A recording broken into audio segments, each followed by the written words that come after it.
걸어갈 때 길이 되고 살아갈 때 삶이 되는 그곳에서 예배하네 라는 부분이 있습니다.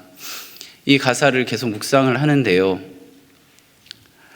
우리 영화부에서 하는 노래 제가 모르는 노래거든요. 그래서 이렇게 가사를 계속 보고 있었는데 그 길이 예수의 길이구나 라는 것을 깨달았습니다. 우리는 하루를 살아갈 때 수많은 길을 걸어갑니다. 그 길 속에서 나는 어떠한 모습으로 서 있는가, 그리고 어떠한 자세로 그 시간들을 보내고 있는가, 하나님 안에서 주어지는 말씀들을 내가 어떻게 받아내고 있는가를 생각해 보아야 합니다. 세상에서 많은 말씀을 우리가 듣고 전함받고 그 시간들 속에 하루하루 살아갈 때, 제가 오늘 말씀을 나눌 때 이 성경 구절이 생각나서 우리 성경 구절 하나 같이 읽고 말씀을 계속 이어가도록 하겠습니다. 시편 34편 8절 말씀인데요, 시편 34편 8절 말씀 함께 읽겠습니다. 너희는 여호와의 선하심을 맛보아 알지어다. 그에게 피하는 자는 복이 있도다. 아멘. 오늘 이 밤에 하나님의 말씀을 맛보아 알기를 소망합니다. 그리고 하나님께서 이렇게 펼쳐놓으신 그 가슴에 몸과 마음을 맡기며 피하는 우리가 되기를 바랍니다. 세상에 많은 위로가 있고 세상에 많은 이야기들이 있고 세상에 좋다라고 하는 많은 제시들이 있지만, 하나님께서 허락하신 이 말씀을 맛보아 알았을 때 그 피할 곳이 하나님이라는 사실을 우리가 알기를 소망합니다. 세상에서 살아갈 때 우리는 익숙함이라는 주제가 있습니다. 익숙함이라는 것은 이쯤 되면 이렇게 되고 저쯤 되면 저렇게 되고 요쯤 되면 요렇게 되는 그러한 이야기들이죠. 우리는 어떠한 예측 범위 안에서 하루를 살아갑니다. 이렇게 발표가 나면 어떤 상황들이 예상되어지는 그러한 모습 속에서 살아갈 때, 그리 되지 않을 때 내 삶 가운데 찾아오는 그러한 많은 시간들이 우리들의 생각 속에 어긋남으로 다가오고 내 삶 가운데 두려움으로 다가옵니다. 그때 우리는 무엇을 해야 할까요? 부르짖어야겠죠. 부르짖는다는 것은 무엇인가요? 우리가 하나님께 가는 길을 내는 것입니다. 우리가 하나님께 부르짖으면 하나님께서 들으시고 무엇을 허락하시냐면 보혈을 허락하십니다. 보혈은 무엇이었습니까? 하나님이 우리에게 오시는 길을 내는 것이죠. 우리가 부르짖고 보혈이 우리 안에 허락되어지면 우리는 그 자리가 어떤 자리냐면 부르심의 자리입니다. 하나님과 우리가 만나는 자리, 그 자리가 바로 부르심의 자리입니다. 다 외우셨죠? 우리 함께 그럼 외워서 한번 해볼까요? 자, 부르짖음은 가는 길이고 보혈은 하나님이 우리에게 오시는 길이며 부르심의 자리는 하나님과 우리가 만나는 자리다. 우리 자막 보면서 한 번 더 읽어볼까요? 시작. 부르짖음은 우리가 하나님께 가는 길이고 보혈은 하나님이 우리에게 오시는 길이며 부르심은 하나님과 우리가 만나는 자리입니다. 이거 기억하셨으면 좋겠어요. 뭔가 내 삶에 어긋남이 있을 때 하나님께 부르짖어야겠구나. 내 마음 가운데 당혹함이 있을 때 보혈이 필요하구나. 내가 뭔가 답답하여 견디지 못할 때 부르심의 자리를 찾아가서 하나님 만나야겠구나라는 마음이 우리들의 삶 가운데 있기를 바랍니다. 이스라엘 백성들은요, 모세가 시내산 꼭대기에 올라가서 하나님의 성막을 짓는, 하나님이 함께 하시겠다고 약속하신 그 장소의 이야기를 들을 때의 기간 40일의 시간을 견디지 못합니다. 이스라엘 백성들이 시내산 꼭대기에 올라간 모세가 내려옴이 더딤을 보고 아론에게 찾아가서 이렇게 이야기하죠. 우리를 인도할 신을 만들어내라고. 아론은 어떻게 이야기하냐면요, 하나님 안에서 금 귀고리를 찾아서 하나님께 예물을 바치고 우리 하나님께 예배하자, 이런 얘기를 하는 것이 아니라, 그들은 어쩌면 우상을 만들어 달라라고 한 것이 아니라 인도할 영적 지도자를 만들어 달라라고 했던 이야기들을 자, 어떻게 해석을 하냐면, 자, 금고리를 갖고 오세요. 그리고 이 금고리를 내가 손 장식구로 열심히 조각해서 짜잔, 이것이 여러분들 인도할 신입니다 라고 하면서 금송아지를 제시하죠. 그러면 어떻게 되냐면 이 금송아지가 하나님을 가려버립니다. 이 금송아지가 하나님의 부르심의 자리를 어그러뜨리죠. 이것을 골로새서 3장 5절에서는 어떻게 표현하냐면요, 우리 골로새서 3장 5절 말씀을 함께 읽겠습니다. 그러므로 땅에 있는 지체를 죽이라. 곧 음란과 부정과 사욕과 악한 정욕과 탐심이니 탐심은 우상 숭배니라. 그러면 이 금송아지를 만든 것이 탐심이라는 것을 우리는 골로새서 3장 5절에서 알 수 있습니다. 성경에는 기록하고 있지 않지만 아론도 그 마음 가운데 연약함이 있어서 모세의 자리를 마음 가운데 바라고 있었을지도 모릅니다. 늘 앞에서 민족을 이끌어가는 나의 동생 모세의 모습을 보면서 나보다 3살 어린 동생이 나보다 앞에 나아가는 모습이 그의 마음 가운데 좀 껄끄럽게 느껴질 수도 있습니다. 그때에 이스라엘 백성들이 40일 동안 내려오지 않는 모세를 보면서 두려움을 느낄 때 만일에 그런 마음이 없었다면 어떻게 했을까요? 모세가 올 거라고, 지금 모세는 하나님 만나고 있다고, 우리는 이 자리에서 기다리고 있어야 한다라고 독려를 하지 않았을까요? 아론의 이 연약한 마음을 누가 장난을 치냐면 사탄이 장난을 칩니다.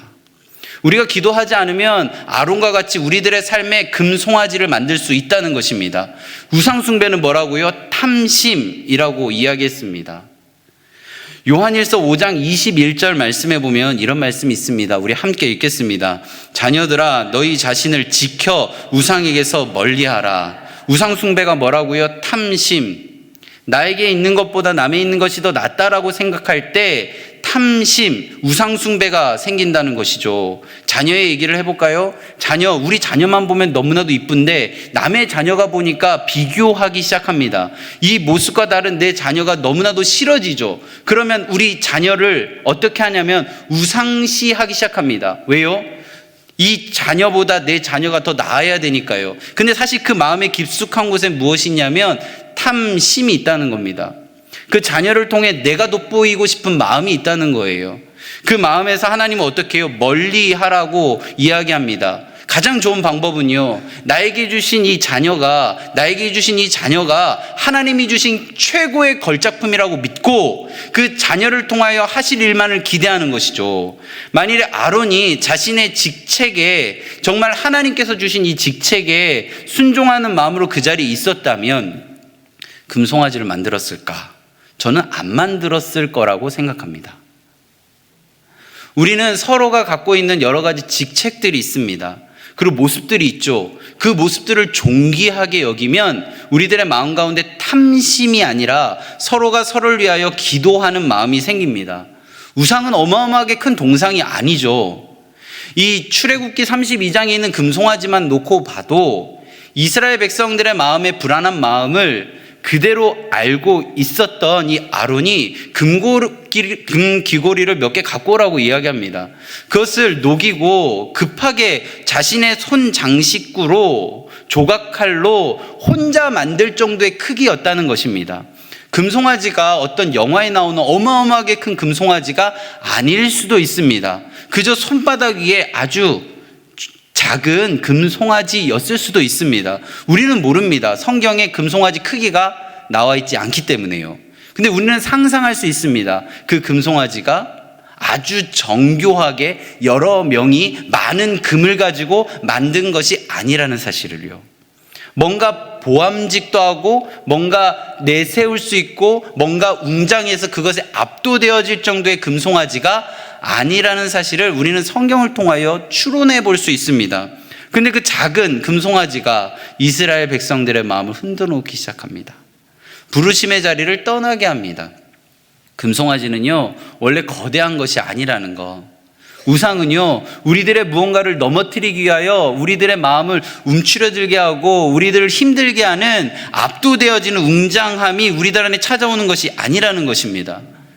우상숭배, 금송아지는 어쩌면 작은 것, 우리들의 눈에 볼 때 작은 것, 뒤집어 버리면 뒤집혀 버릴 수 있는 것이라고 생각되어질 수 있는 부분들이 너무나도 많습니다.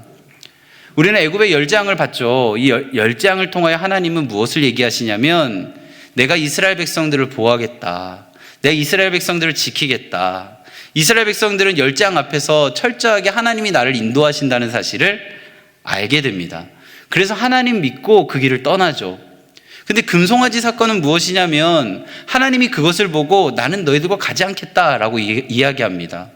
출애굽기 33장 3절 말씀에 보면 이렇게 되어 있어요. 내가 너희들을 이제 약속의 땅 가나안으로 내가 인도할 건데 나는 가지 않겠다. 저는 이 구절이 성경 전체에서 가장 무서운 구절입니다. 제가 무언가를 할 때 너 그거 다 내가 허락하겠는데 나는 가지 않을래. 너 계획하고 있는 거 다 내가 하는 거 그냥 용인하겠는데 나는 가지 않을래. 하나님께서 우리가 하는 모든 곳에 그것이 되어지는 것이 내가 느낄 때는 성공 같지만 하나님이 함께 하시지 않는 실패의 자리라는 것입니다. 약속의 땅 가나안에 들어가는 것이 이스라엘 백성들의 머리로만 생각하면 성공입니다. 그들은 출애굽할 때 약속의 땅 가나안, 적과 꿀이 흐르는 이 가나안에 들어가면 그들의 목표가 달성된 것입니다. 그런데 33장 3절에 뭐라고 얘기하냐면 나는 너희들과 가지 않을 거야. 이 출애굽한 이스라엘 백성들에게 금송아지 사건은 하나님이 너희들과 함께하지 않겠다라고 이야기하신 어마어마하게 무서운 이야기입니다. 이스라엘의 열재앙, 피, 개구리, 우박, 흑암, 장자의 죽음이라 이런 수많은 10개의 재앙보다 더 무서운 재앙이라는 것이죠. 우리 한번 상상해 볼까요? 내 삶 가운데 하나님의 임재하심을 느끼고 계신가? 정말 느끼고 계신가요? 하나님이 내 삶 가운데 임재하고 계시다고 믿고 있나요? 하나님이 내 삶 가운데 임재하신다고 믿기에 내가 그래도 이렇게 하나님 품 안에서 살아가고 있다고 믿으신다면 나는 너희와 함께 올라가지 않겠다. 나는 너희와 함께하지 않겠다. 라는 이 음성이 나에게 들리지 않기를 기도해야 합니다. 다윗은 이러한 사실을 너무나도 잘 알고 있었기 때문에 이렇게 기도합니다. 시편 51편 11절 말씀입니다. 시편 51편 11절 말씀 함께 읽겠습니다. 나를 주 앞에서 쫓아내지 마시며 주의 성령을 내게서 거두지 마소서. 나를 주 앞에서 쫓아내지 마시며 주의 성령을 내게서 거두지 마소서. 이 한 문장이 오늘 우리의 기도가 되기를 바랍니다. 부르심의 자리를 떠나면요, 예배의 행위는 할 수 있습니다. 예배의 모양은 갖출 수 있습니다. 그럴듯한 거칠애를 할 수 있습니다. 그런데 임재함은 사라집니다. 그럼 그게 예배인가요? 예배가 예배되고 교회가 교회되는 것은요, 그 자리에 성령의 임재가 있는 것입니다. 제가 주일에 그런 얘기 드렸는데 기억하실지 모르겠는데요. 교회는 무엇이 되어야 한다고 했는지 기억나세요? 1번 주차장, 2번 주유소. 감사해요. 그래도 2개 중에 하나를 잘 골라주셨네요. 주차장에는요, 오래 머물 수 있어요. 오래 머물 수 있지만 어떠한 공급도 받을 수 없습니다. 주유소는요, 잠시 머무르지만 앞으로 나갈 수 있는 힘을 얻는 공간입니다. 저는 그렇다고 교회 오래 계시지 마세요, 교회 자주 오지 마세요, 이런 얘기를 드리는 게 아니라 이곳에 왔다면, 1분이라도 왔다면 하나님의 영적 임재를 뜨겁게 느끼고 돌아가셨으면 좋겠습니다. 그래서 저는 기도하고 있는 제목들 중에 우리 강래교회가 성령에 불타는 교회가 되었으면 좋겠다라는 생각을 갖고 있습니다. 5개의 제사가 있어요, 구약에. 그 5개의 제사 중에 불로 하는 제사가 몇 개가 있는데 그 중에 번제라는 제사가 있습니다. 이 번제는요, 불로 하는 이 화제로 하는 제사인데 어떻게 하는 제사냐면 재물을 완전히 태워버리는 제사입니다. 그 제사의 특징, 번제를 드린다는 건 내 죄를 완전히 태워버린다라는 것입니다. 그러면 우리 강례교회가 성령에 불타는 교회면 우리는 번제물이 되어 이 자리에 와서 내 죄가 완전히 불타서 세상 속으로 돌아갈 수 있는 것이죠. 성령에 불타는 교회는 그런 교회입니다. 세상에서 살아갈 때 하나님께서 나에게 말씀하시는 너무 많은 것들이 있는데 우리가 기도해야 하는 많은 이야기들 중에 꼭 해야 하는 하나는 주님의 임재를 거두지 마소서. 주님 내 곁을 떠나지 마소서. 임마누엘 하나님께서 처녀가 임신하여 아들을 낳을 정도로 정말 불가능을 가능으로 만드심으로 우리와 함께 하셨는데 금송아지 만들었을 때 하나님이 내가 너를 떠나겠다 이렇게 말씀하신 것입니다. 오늘 우리는 말씀 앞에 정직하게 대답을 해야 합니다. 첫 번째 질문을 드리겠습니다. 요즘 내 마음을 가장 쉽게 끌어가는 금송아지는 무엇인가? 불안할 때 손이 가장 먼저 가는 것은 무엇인가? 피곤할 때 나를 가장 달래는 것은 무엇인가? 상처받았을 때 의지할 것은 무엇인가?